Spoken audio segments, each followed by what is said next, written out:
हाँ जी मेरे May 23 वाले दोस्तों, तो समय आ गया अपने जितने भी पुराने कुकर्म और पाप हैं उनको यहाँ पे धोने का।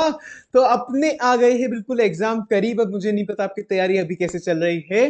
तो सबसे पहले तो अब मैं आपको बता देता हूँ कि आपको दिसंबर से जैसे तैसे टूटी फूटी कुछ ना कुछ आपको पढ़ाई शुरू करनी है। अब चाहे आपकी आर्टिकलशिप 1 जनवरी को खत्म हो रही है या 1 दिसंबर को, अपन को 1 दिसंबर से पढ़ाई शुरू करनी है। अब आप बोलोगे हमारी आर्टिकलशिप ही हमको जो लीव्स मिल रही है वही दिसंबर एंड से या जनवरी से मिल रही है, तो भाई अब ऐसा है कि अब जो रात को अपनी जो भी मटर गश्ती वगैरह चलती थी दोस्तों के साथ या जो भी है सब बंद करो, फटाफट आर्टिकलशिप जाओ। थोड़ा बहुत तो प्रिंसिपल से या अपने स्टाफ से सेटिंग होती है यार, मैनेजर वगैरह से थोड़ा सा टाइम रिड्यूस कराओ, पर 1 दिसंबर को एक बार, अब 1 दिसंबर से अपन को बैठना ही बैठना है। अब शायद थोड़ा सा कम बैठेंगे अपन, थोड़ा सा कम आवर्स की सेटिंग होगी, टाइम कम मिलेगा क्योंकि फर्म में भी जाना है, काम भी करना है, पर एक बार तो शुरू करना है। पर मोस्टली मैं 99% बच्चे मानता हूँ, 90% बच्चे तो मानता ही हूँ जिनको 1 दिसंबर से ही लीव मिलने वाली है मोस्ट प्रोबेबली। ठीक है, बाकी थोड़ा बहुत अपन देख लेंगे। तो अब अपन शुरू करते हैं अपना शेड्यूल कि कैसे अपन को रिवाइज करना है 4 to 6 टाइम। डिपेंड्स, मतलब आप बोथ ग्रुप दे रहे हो या फिर single group, first group second group, उस हिसाब से अपन यहाँ पे आगे देखेंगे।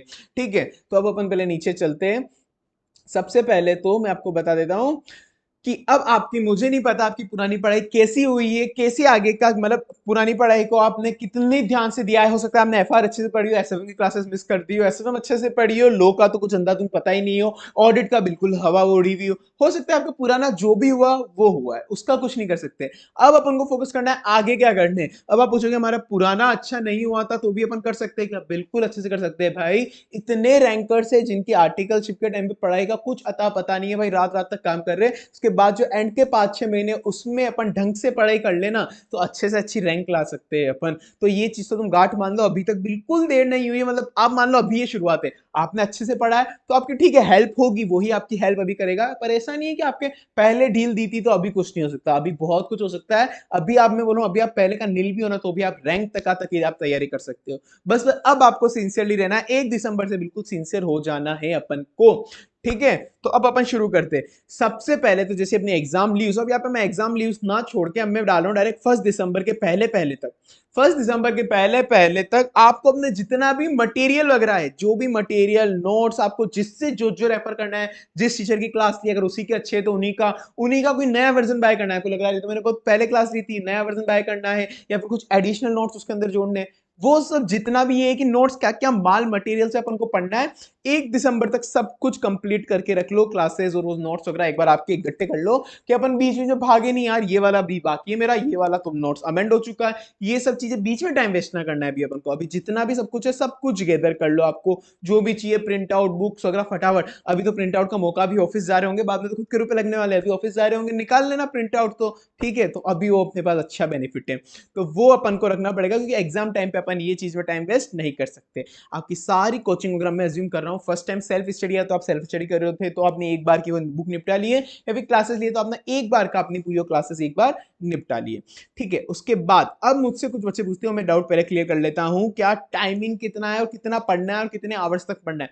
देखो, अब आपको रात को पढ़ना है सुबह पढ़ना है वो आपके ऊपर है, जो बचपन से हैबिट बनी हुई है या जो आपको सूटेबल लग रहा है। ऐसा नहीं कि सुबह पढ़ना ही अच्छा होता है रात को पढ़ना ही अच्छा होता है, जो अपने आप को सूटेबल होता है। मेरे कुछ दोस्त रात को, मेरे दोस्त कुछ दोस्त सुबह जल्दी उठ के पढ़ते थे, उनकी भी रैंक आई है, मैं रात को पढ़ता था मेरी भी रैंक आई है, कुछ उससे फर्क ज्यादा नहीं पड़ता है। ठीक है, आपको जो पर्सनली जमता है, मेरे को रात को जमता था, कुछ लोगों को सुबह जमता है, वो टाइम आपको सेट करना है कि आपको रात को जमता है सुबह जमता है। पर एक चीज है, आपके टाइम बार बार मत आप चेंज करना। आप देख लो 10 एक दिन सुबह पढ़ के देख लो, 10-15 दिन, 10-15 दिन रात को पढ़ के देख लो, अभी स्टार्टिंग में देख लेना।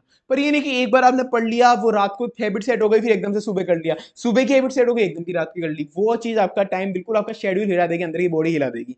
तो एक बार कुछ दिनों में एक बार देख लो आपको क्या सेट होता है, वैसे सबको पता होता है कि आप नाइट मैन हो या फिर मॉर्निंग मैन, ठीक है ना, तो वो आपको पता पड़ जाएगा।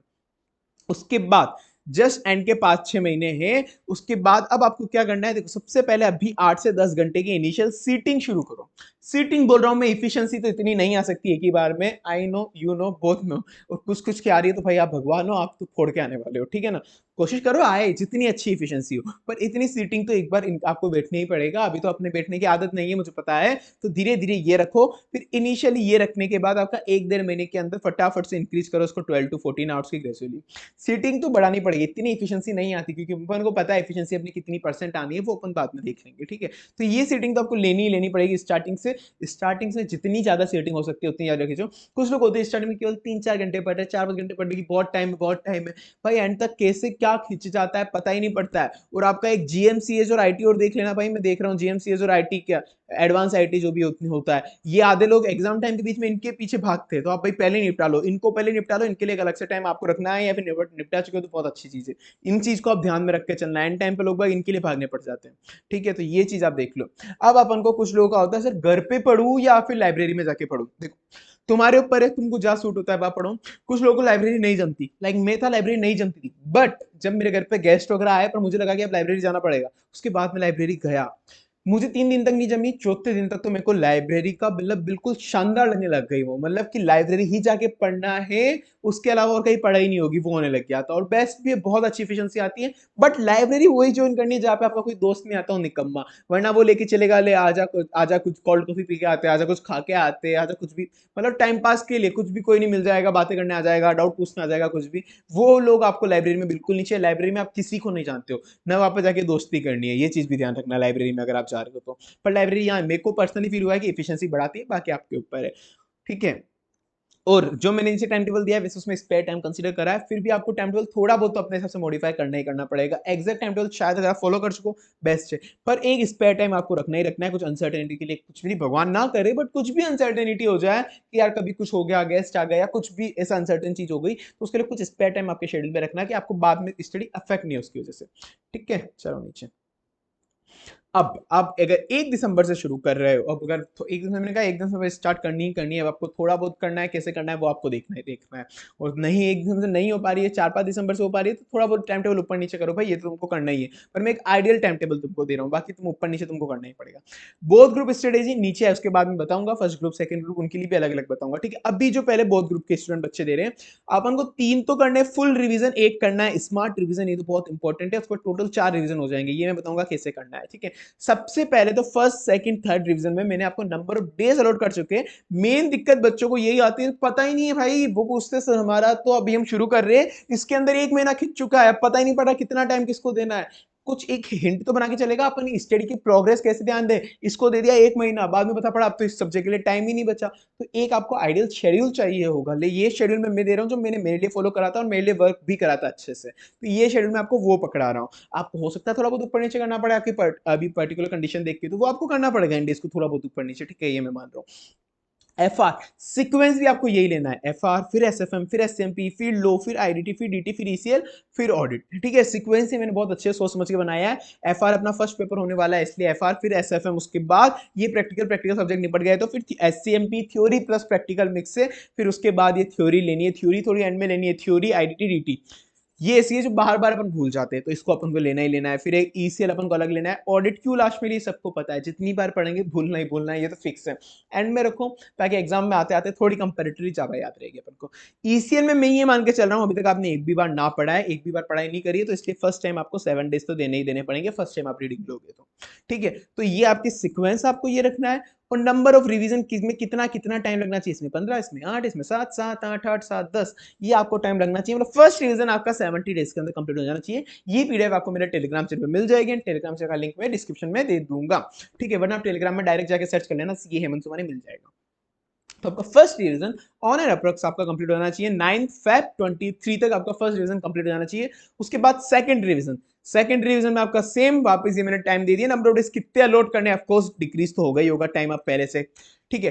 फर्स्ट रिवीजन में आपको क्या ध्यान रखना है, अब बच्चों का आता है ठीक है, एक बार सेकंड रिवीजन में 41 डेज, ये इतनी डेट तक कंप्लीट, इतनी डेट तक कंप्लीट होना चाहिए, ये इतनी डेट तक कंप्लीट हो जाना चाहिए, ठीक है। ये मैंने एक नॉर्मल दे दिया। अब बस मेन चीज, फर्स्ट रिवीजन जब भी बच्चे करते हैं, 1-2 सब्जेक्ट करते हैं, उसके बाद बच्चों का मैसेज आना शुरू हो जाता है, सर हमने ये पढ़ लिया, कुछ याद नहीं आ रहा, ऐसा लग रहा है कुछ करा ही नहीं है।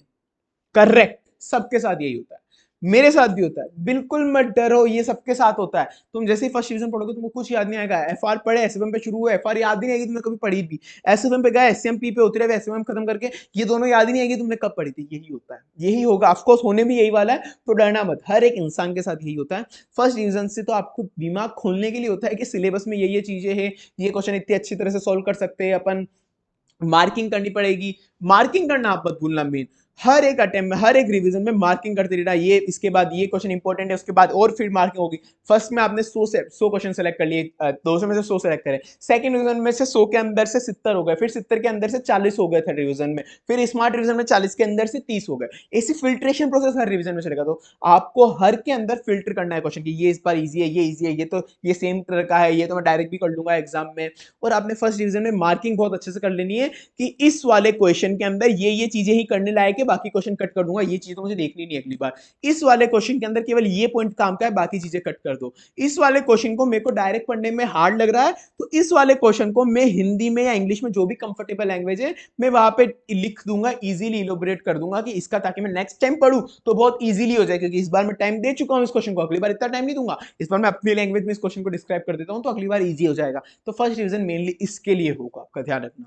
फिर सेकंड थर्ड रिवीजन अच्छे से करना ही है ऑफकोर्स, ठीक है। तो भूलने वाली चीज तो होगी होगी, मैंने आपको बता दिया मेन किस पे ध्यान देना है। ये फोर्थ रिवीजन है जो होने वाला है smart revision rather than full revision. Full revision possible नहीं है, अपनी बेहतर टाइम बचानी, पर स्मार्ट रिवीजन करना ही करना है। एक तरह से स्मार्ट रिवीजन में मैंने ये लिया है कि 1.5 डेज के अंदर जो मुझे लगता था कि कंपेरेटिवली ये कंप्लीट नहीं हो पाएगा 1.5 डे रिवीजन में, कि अगर मैं एग्जाम डेज के जस्ट कुछ दिन पहले मैंने इसको नहीं कराया तो मुझे क्या लगता था एफआर को टच करना ही नहीं, क्योंकि एफआर अपन पहले कर चुके हैं। उसके बाद जब अपन एफआर वापस पढ़ेंगे एग्जाम टाइम पे, तब अपन 7-8 दिन अच्छे से लेके एफआर कर लेंगे, अब एफआर टच भी मत करो।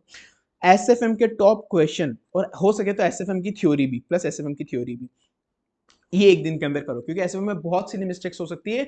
तो आप जितने हैंड रिटन प्रैक्टिस एग्जाम के कुछ टाइम पहले करोगे तो आपकी सिली मिस्टेक रिड्यूस होगी। थ्योरी भी हो सके तो ये पहले कर लो। एससीएमपी की theory, decision making, TP transfer pricing और स्टैंडर्ड कॉस्टिंग, ये 2 दिन लेके या 1.5 दिन लेके जो आपको सही लग रहा है ये निपटाओ, क्योंकि ये बहुत हार्ड हो जाता है, मतलब 1.5 डेज में कवर करना बहुत हार्ड हो जाता है ये सारी चीजें। तो एक बार आप पहले ही पढ़ चुके हो ना, तो आपको जस्ट फिर एग्जाम तो बिल्कुल पास आ गए, तो आपका इजीली 1.5 डे में ये फटाफट टॉपिक निकल जाएंगे, ठीक है। ये आपको करना है। लो वापस पूरी करनी है, कस्टम एफटीपी करनी है। जीएसटी सबको पता है इजी है, पर कस्टम एफटीपी और जीएसटी साथ करते हैं ना अपन 1.5 डे में, तब अपनी भाई एज की तेज हो जाती है। तो कस्टम एफटीपी अभी करके रख लो, बाद में वापस करनी तो है ऑफकोर्स, पर उस वक्त फिर इजीली फटाफट हो जाएगी, ठीक है। एक दिन इसको दे दो, ऑडिट पे 3 दिन दे दो, ऐसे करके अपने को अपना रिवीजन कंप्लीट करना है। थोड़ा बहुत मॉडिफाई करना पड़ेगा शेड्यूल के हिसाब से, आईसीआई का जब भी शेड्यूल होगा तो उस हिसाब से थोड़ा बहुत तो मॉडिफाई करना पड़ेगा अपन को, ठीक है ना। अब ये हो गया अपना बोथ ग्रुप की स्ट्रेटेजी खत्म, अब बोथ ग्रुप वाले अपनी वीडियो बंद करके जा सकते हो, ठीक है। अब ये बात आएगी अपनी ग्रुप 1 पे। ग्रुप 1 वाले बच्चों को 4 फुल रिवीजन प्लस 1 एक स्मार्ट रिवीजन करना है मेरे ग्रुप 1 वाले दोस्तों को। अब वो कैसे करना है, देखो सीक्वेंस ये रखनी है, एफआर एसएफएम लो ऑडिट, ये सीक्वेंस बहुत सोच समझ के बनाइए, पहले प्रैक्टिकल सब्जेक्ट फिर थियोरेटिकल सब्जेक्ट, थियोरेटिकल में भी ऑडिट बिल्कुल लास्ट में, ताकि अपन कितनी भी बार पढ़े भूलना तो है, पर कंपेरेटिवली लास्ट में जाएंगे अपन, लास्ट में तुम्हें अपन लास्ट ये रख रहे हैं तो कंपेरेटिवली इजीली थोड़ा ज्यादा याद होगा अपन को, ठीक है। अब ये तो सीक्वेंस ये रखनी है, उसके बाद वही नंबर ऑफ डेज आपको कितने रखने हैं, मतलब सॉरी फर्स्ट डिवीजन के अंदर नंबर ऑफ डेज कितने लेने, 20 दिन 14 दिन 8 दिन 10 दिन, ये पर्टिकुलर सब्जेक्ट को देने। फिर सेकंड डिवीजन में रिड्यूस होगा, ये डेट आपको मिल जाएगी मेरे टेलीग्राम चैनल पे, ठीक है। अब वो सेम चीज वैसे तो मैं ऊपर समझा चुका हूँ, वापस एक बार फटाफट समझा देता हूँ। फर्स्ट डिवीजन, क्योंकि आपने बोथ ग्रुप वाला देखा नहीं होगा जो मैंने बोथ ग्रुप एक्सप्लेन करा था, तो अब बोथ ग्रुप के अंदर मैं आपको समझाया था कि फर्स्ट डिवीजन अगर आप लोगे तो फर्स्ट डिवीजन में आपको हो सकता है बार बार भूलते हो, बार बार भूलने से को हर एक इंसान का भी होगा, बार बार भूलेगा, जितनी बार पढ़ेगा इंसान वो बार बार भूलेगा, तो टेंशन मत लेना।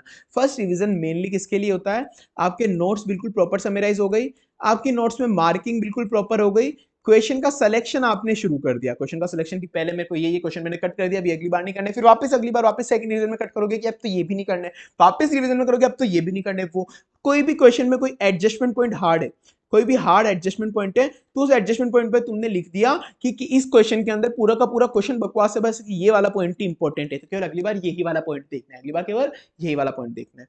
तो वो सारे पॉइंट तुमने मार्किंग कर लिए अच्छे से। तो फर्स्ट डिवीजन में ये देखना, नोट्स तुमने सारे प्रॉपर गैदर कर लिए, मार्किंग कर ली, क्वेश्चन सिलेक्शन कर लिया, अच्छे से क्वेश्चन एनालाइज कर लिया, और जो एनालाइज करने के बाद तुमको लग रहा है ये हार्ड है, तो उस एनालिसिस को अपनी हिंदी या इंग्लिश जो भी कंफर्टेबल लैंग्वेज है उसमें वहां पे उतार दो, वहां पे हाथों हाथ तुम्हारी लैंग्वेज में लिख दो, कि अगली बार सेम एफर्ट्स उसमें नहीं डालने पड़े। तो ये तुमको फर्स्ट डिवीजन में करना है। फिर भूलोगे, मुझे पता है अगली बार वापस भूलोगे, फिर वो सेकंड डिवीजन में थोड़ा थोड़ा याद आएगा, थर्ड में फिर अच्छा लगेगा कि हाँ अब थोड़ा बहुत आया, फोर्थ में वापस थोड़ा बहुत अच्छा लगेगा, ठीक है। तो अपन को ये ऐसे करने हैं, ये हो गए।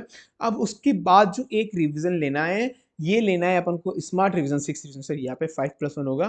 फिर ये 6 रिवीजन लेना है, ये यहाँ पे लेना है अपन को स्मार्ट रिवीजन, फुल रिवीजन का अपने पास टाइम नहीं है। स्मार्ट रिवीजन में एफआर को टच नहीं करना है, एफआर क्योंकि अपन अभी जस्ट करके आ चुके हैं इधर, और अब एफआर के लिए अपन को अच्छा खासा एग्जाम टाइम पे टाइम मिल ही जाएगा। एग्जाम टाइम पे अपन 5-6 दिन ले लेंगे, ज्यादा 6-7 दिन ले लेंगे, उस वक्त याद कर लेंगे एफआर, तो अभी अभी एफआर हटा दो।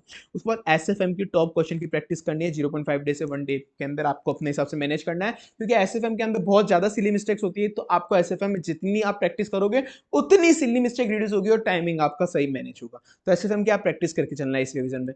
प्लस हो सके तो थ्योरी भी थोड़ी बहुत देख लेना है एसएफएम की, क्योंकि 1.5 डे के अंदर देखना थ्योरी थोड़ा सा मतलब फटाफट देखनी पड़ती है, तो अभी एक बार देख के चलोगे अच्छा रहेगा। लो पूरी की पूरी करनी है 1.5 डे में, ऑडिट आपको क्यों करनी है वापस से आपको पता है, एंड टाइम पे 1.5 डे के अंदर ऑडिट में कुछ ज्यादा याद रहता नहीं है। ठीक है, तो ग्रुप 1 अगर आप ओनली कर रहे हो तो ये आपका रह गया टाइम शेड्यूल। अब आ गया ग्रुप 2 वाले के बारी। ग्रुप 2 के अंदर 4 फुल रिवीजन, 1 स्मार्ट रिवीजन, मतलब 5 रिवीजन आपको टोटल लेने हैं। सीक्वेंस क्या रखना है ग्रुप 2 वालों को, एसएमपी, डीटी, आईडीटी, ईसीएल, ये सीक्वेंस रखना है। एसएमपी आपको प्रैक्टिकल है, कंपैरेटिवली थ्योरी से बहुत मिक्स कर दी इन्होंने, आप कुछ नहीं कर सकते, पर ठीक है कंपैरेटिव बोलने के लिए प्रैक्टिकल वैसे ही। फिर डीटी, आईडीटी और ईसीएल तो लास्ट में लेना है, ईसीएल में से भी ज्यादा कुछ होता नहीं है। ये मैं मान के चल रहा हूँ, आप ईसीएम फर्स्ट टाइम रीड कर रहे हो तो आपको 10 दिन लगेंगे, फर्स्ट टाइम रीड कर रहे हो तो 10 दिन के इसमें ज्यादा दिए, पर आप आपके अनसर्टेन डेज ले लो, ट्राई करो इससे भी कम कर दो अपने शेड्यूल के डेज को। तो ये मैंने आपको दे दिया कि 15 दिन ये रखना है, 12 दिन 12 दिन, 10 दिन ये दिन, ये आपको हर दिन के हमने दे दिया, क्योंकि बच्चों को पता नहीं पड़ता है कि कितने दिन किस सब्जेक्ट में देने हैं, वो अंधाधुन खींचते जाते हैं सब्जेक्ट को, बाद में पता पड़ता है तो टाइम कम बच गए। तो ये आइडियल टाइम टेबल है, तुम अपने हिसाब से मॉडिफाई करो इसको, तुमको जैसे मॉडिफिकेशन लग रहा है, ठीक है, तो ये उस हिसाब से करो। अब मैंने जो मेन चीज बताई थी फर्स्ट रिवीजन में तुम्हारे साथ क्या इशू आने वाली है, अगर तुमने ग्रुप 1 की जब मैंने स्टडी समझाई, बहुत ग्रुप की स्टडीज समझाई, बैक करके वीडियो देखो, अगर तुमने वो नहीं देखी तो वो एक बार देख लो, क्योंकि मैंने उसमें स्टडीज बताई थी कि फर्स्ट रिवीजन के अंदर तुमको कैसे करना है, ठीक है ना। अब ये हो गया 6th रिवीजन, आपको स्मार्ट रिवीजन करना है, फुल रिवीजन के लिए अपने पास टाइम नहीं है भाई 6th रिवीजन के अंदर। तो आपको क्या करना है स्मार्ट रिवीजन के अंदर, डीटी के सारे थ्योरेटिकल चैप्टर करो, trust taxation, numerical and time limit आप करो, प्लस जो भी वो इंटरेस्ट पेनल्टी वगैरह है ना, वो आप एक बार देख लो, क्योंकि 1.5 डे के अंदर अपन ये बहुत कम कम देखते हैं, अपन को लगता है कि यार ये बाद में हो जाएगा, अभी ये हमारे बाद में कर लेंगे, अभी टाइम नहीं बचा है, तो बाद में भी हो नहीं पाता है, तो अभी करके रखो इसको, ताकि एग्जाम टाइम पे तुमको इन चीजों में भागा दौड़ी में तुम थोड़ा बहुत छोड़ो भी तो ये याद रहेंगे कंपेरेटिवली। और कोई भी ऐसा चैप्टर जो तुमको स्पेसिफिकली हार्ड रखता है, वो इस 6 रिवीजन में कर लो, पहले डीटी का पकड़ के रख दो उस चैप्टर को, ताकि 1.5 डे रिवीजन में तुमको अटकना नहीं पड़ेगा, यार ये वाला हार्ड है, ये अभी नहीं हो रहा, अभी नहीं हो रहा, ये सब उस वक्त नहीं लगना चाहिए, इसलिए अभी बोल रहा हूँ कि अभी करके रख लो। सेम कस्टम एफटीपी, जीएसटी तो इजी होती है कंपैरेटिवली, पर एक कस्टम एफटीपी अपन को खा जाती है। कस्टम एफटीपी जीएसटी एक साथ मिला के 1.5 डे में मुश्किल होता है, हैक्टिक होता है रिवाइज करना, तो कस्टम एफटीपी अभी कर लोगे ना तो 1.5 डे में करना वापस से बहुत ईजी होगा, तो कस्टम एफटीपी अभी एक बार रिवाइज कर लो 1 डे करके, ठीक है। तो ये तुम्हारा हो गया पूरा टाइम टेबल, ये अपना शेड्यूल हो गया, ये आइडियल टेस्ट शेड्यूल है, तुमको थोड़ा बहुत अपने हिसाब से मैनेज करना पड़ेगा, और मैंने डेज ज्यादा ही डाले, तुम कोशिश करो और कम कम डे के अंदर थोड़ा रिवाइज करो, ताकि तुम्हारे अनसर्टेन डेज भी कुछ इसके अंदर डाल सको, कि कभी कुछ अनसर्टेन चीज हो जाए तो तुम उसके लिए तुम्हारे पास आइडियल डेज पड़े हुए, ठीक है। अब ये हो गया अपना शेड्यूल, ये आपको तुमको मिल जाएगा मैं टेलीग्राम चैनल पे, जिसका लिंक मैं दे दूंगा नीचे डिस्क्रिप्शन बॉक्स में, और जल्दी ही मैं सब्जेक्ट वाइज स्ट्रेटेजी में शेयर कर दूंगा, सब्सक्राइब कर देना चैनल, तुमको मिल जाएगा, ठीक है। और मेरे टेलीग्राम चैनल को तुमको बहुत सारे फ्री नोट्स मिल ही जाएंगे, वहां तो चले ही जाना। Okay, best of luck for your exam, अब फटाफट से शुरू करो तुम्हारी पढ़ाई, बिल्कुल जी, अब ढीला मत करना, जो पहले हुआ वो हुआ, अब अच्छे से करना है तुमको पढ़ाई, ठीक है। ओके चलो बाय बाय।